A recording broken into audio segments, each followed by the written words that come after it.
la artefactoría cada uno cogió su camino y siguió trabajando con su obra. Fueron años un poco medios, no de bajón, sino de más bien reflexión de qué era lo que cada uno quería. O sea, después de haber trabajado en grupo, haber tenido una mecánica, una fórmula de trabajo eh, colaborativo, de producir obras en conjunto, de pensar las obras en conjunto, de, de razonarlas, de conversarlas y de producirlas también, de hacer los talleres de crítica, de un momento a otro ya no tener ese tipo de trabajo, realmente fue como un shock, diría yo, que fue en los años 90. Cada uno tenía diferentes intereses y, o sea, muy justos para cada uno, ¿no? Ya algunos se habían casado, tenían también otros intereses, su familia, los hijos. Yo también me casé y bueno, eso también comenzó a hacer que cada uno tenga diferentes preocupaciones. Y preocupaciones individuales, por supuesto, ya con el hecho de la familia, con el hecho del trabajo personal.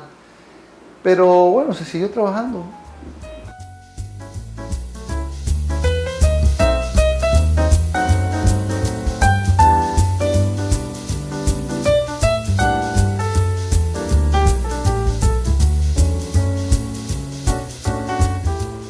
Yo no sabía o sea, yo veía que mis demás compañeros tenían como un estilo y que todos los artistas, entre comillas, tenían una forma de producir y que estaban figurativos y que hacían abstracciones, en fin.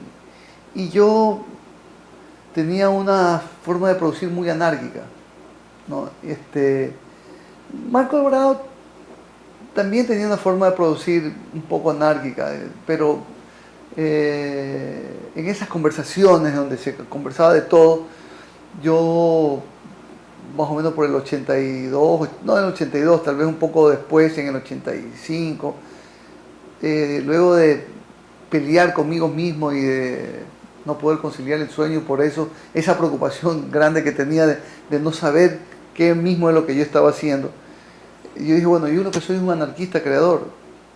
Yo soy un anarquista creador, yo produzco de una forma diferente, que es parecida a la forma como yo soy, como yo actúo con las demás personas. Tengo diferentes formas de conversar y converso de diferentes cosas, con diferentes tonos de voz, con diferentes gesticulación, y eso mismo también pasaba dentro de mi obra.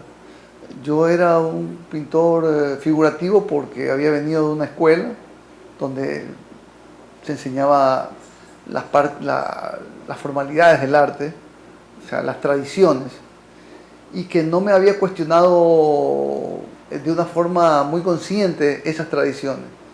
Pero llegó un momento que sí ya comencé a cuestionarlas, ¿no? Y comencé a irme para otros tipos de obras, pero eran como saltos, ¿no? Que yo no sabía si estaba bien. O sea, yo creía que estaba mal realmente. Yo pensaba, esto no está bien. Yo no he visto una forma de producir así de alguien. Claro, no había visto porque no tenía mucha información en ese momento. No había internet, no había cine especializado, la televisión era muy pobre, no había informaciones de exposiciones internacionales o de artistas, había mucha escasez de libros. O sea, la información era muy escasa y era muy difícil viajar, movilizarse. O sea, para saber qué estaba pasando a Quito tenías que viajar a Quito y hacerte 10 horas de viaje, ¿no? Y si querías hablar por teléfono tenías que hacer una conferencia. O sea, así de precaria era la situación. Y Guayaquil era una ciudad también bastante dura. Los museos no tenían lo más cercano que existía en las bibliotecas o en alguna librería era el surrealismo, ¿no? Y libros de Picasso aislados, Dalí aislados, pero no había libros, no sabíamos quién era Duchamp. O sea, teníamos ya, nosotros la Artefactoría sí sabíamos, pero antes no. Entonces, yo con esa forma de producir me tranquilicé y dije, bueno, esta es mi forma de producir. Tuve que aceptarlo, diciendo, no, así es, así soy. No voy a pelear contra eso. Ya con el tiempo me di cuenta que era válido, ¿no? Y que había otros artistas que producían de esa forma y que habían tenido exactamente las mismas preocupaciones que yo. Y uno de esos era Martin Kippenberger, un artista europeo que en uno de los libros leí y que decía que él tenía esa preocupación, que no sabía y que pasó también preocupado, tan preocupado como yo, ¿no? Y él decía que también tuvo que aceptar que esa era una forma de producir, que ese era un estilo también.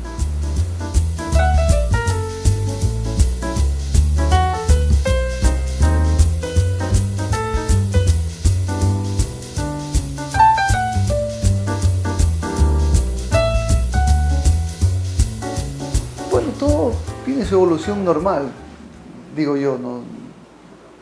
Todos los procesos que fueron dando, el mismo hecho del arte factoría que irrumpió en un momento importante, podríamos decir, salimos a la luz pública diciendo esto no me gusta, esto para mí no me interesa, no nos interesa y proponemos esto, ¿verdad?